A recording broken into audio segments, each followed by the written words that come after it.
नमस्कार, स्वागत है आपका मेरे यूट्यूब चैनल हिंदी साहित्य का ज्ञान भंडार विद रीना शर्मा में। आज हम पढ़ेंगे भारतेंदु एवं प्रसाद युग के एक प्रमुख स्तंभ कहे जाने वाले मोहन राकेश का साहित्यिक परिचय। लेखक मोहन राकेश का जन्म 8 जनवरी 1925 को अमृतसर में हुआ था।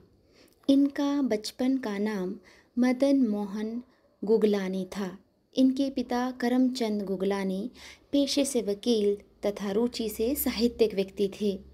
उनकी बैठकों में साहित्यकारों की मंडली प्रायः जमती थी। वकालत अधिक नहीं चलती थी। पंडित राधा रमन जी के प्रभाव से मोहन राकेश ने बचपन में ही संस्कृत में कविता लिखनी प्रारंभ की। 8 फरवरी 1941 को इनके पिता का देहांत हो गया। 15-16 वर्ष की कच्ची उम्र में विधवा माँ तथा भाई बहनों के पालन पोषण का बोझ उन पर आ गया। मोहन राकेश ने आज़ादी से पहले लाहौर के ओरिएंटल कॉलेज से संस्कृत का अध्ययन किया और बाद में उन्होंने हिंदी में एमए की परीक्षा दी। अपनी शर्तों पर जीने के अभ्यस्त मोहन राकेश स्वतंत्र प्रकृति के थे, इसलिए ना नौकरी कर सके और न घर बसा कर रह सके। निरंतर नौकरियां पकड़ते और छोड़ते रहे। एक फिल्म में काम किया, छोड़ दिया। डीएवी कॉलेज जालंधर में प्राध्यापक बने, परंतु अध्यापक राजनीति के शिकार हुए और पद छोड़ना पड़ा। शिमला के बिशप कॉटन कॉन्वेंट स्कूल में अध्यापक बने, परंतु उनके स्वाभिमान को रास नहीं आया और यह नौकरी भी छोड़ दी। दोबारा डीएवी कॉलेज जालंधर में हिंदी के विभागाध्यक्ष बने, परंतु अधिक समय ना रह पाए और 5 वर्ष पश्चात नौकरी छोड़ दी। दिल्ली तथा बम्बई के कॉलेजों में भी कुछ समय के लिए अध्यापन किया। भारत की सुप्रसिद्ध कहानी पत्रिका सारिका के संपादक बनकर बम्बई पहुँचे, परंतु बंधी हुई जिंदगी जीने के आदी ना होने के कारण वहाँ से भी अंततः 1964 में त्यागपत्र दे दिया और स्वतंत्र लेखन में जुट गए। 1959 में उन्हें भारत की संगीत तथा नाटक अकादमी की ओर से लहरों के राजहंस पर राष्ट्रीय पुरस्कार मिल चुका था। नाट्य भाषा पर शोध करने के लिए उन्हें नेहरू फेलोशिप प्रदान की गई। व्यावसायिक जीवन की तरह उनका पारिवारिक जीवन भी अस्थिर ही रहा और सही घर की तलाश में भटकते रहे। 1950 में पहली शादी की। पत्नी बराबर पढ़ी लिखी थी, आत्मनिर्भर और स्वतंत्र प्रकृति की थी। उनसे उनकी नहीं निभी और 1957 में तलाक हो गया। दूसरी शादी इन्होंने अपने मित्र की बहन पुष्पा से की, जो मानसिक रूप से अस्वस्थ निकली और उसे पागलपन के दौरे पड़ते थे। उससे भी इनका तलाक हो गया। 1963 में राकेश ने दिल्ली में अनीता औलख से शादी की, जो उनकी छात्रा थी।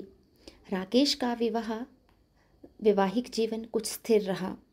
अनीता से उनको 2 संतानें हुई, परंतु वे उसके साथ भी अधिक समय नहीं रह पाए और 3 दिसंबर 1972 को उनका देहांत हो गया। मोहन राकेश का पारिवारिक जीवन सुख दुख की धूप छाँव का मिश्रण था, जिसमें दुख की धूप कहीं अधिक थी। राकेश को साहित्यिक संस्कार और कलात्मक रुचि जहाँ विरासत में मिली, वहीं पर ऋण का बोझ भी मिला था और उन्हें कच्ची उम्र में परिवार का बोझ उठाने की जिम्मेदारी भी मिली थी। माँ के प्रति राकेश का अगाध प्यार था और अपनी माँ के देहांत के पश्चात वह 4 मास ही जी पाए। आई कहानी में उनकी माँ का ही खाका झलकता है। घर के कट्टर सनातनी परिवेश ने उन्हें नकारात्मक रूप से प्रभावित किया। 3 दिसंबर 1972 को जब मोहन राकेश का देहांत हुआ, तब उनकी उम्र 48 की भी नहीं थी। इस छोटी सी उम्र में उन्होंने उपन्यास, कहानी, नाटक, निबंध, जीवनी, यात्रा विवरण आदि साहित्य की विभिन्न विधाओं का सृजन किया। इनके द्वारा लिखी गई साहित्यिक उपलब्धियां इस प्रकार से हैं। सबसे पहले देखते हैं नाटक। इन्होंने आषाढ़ का एक दिन, लहरों के राजहंस और आधे अधूरे नाटक लिखे।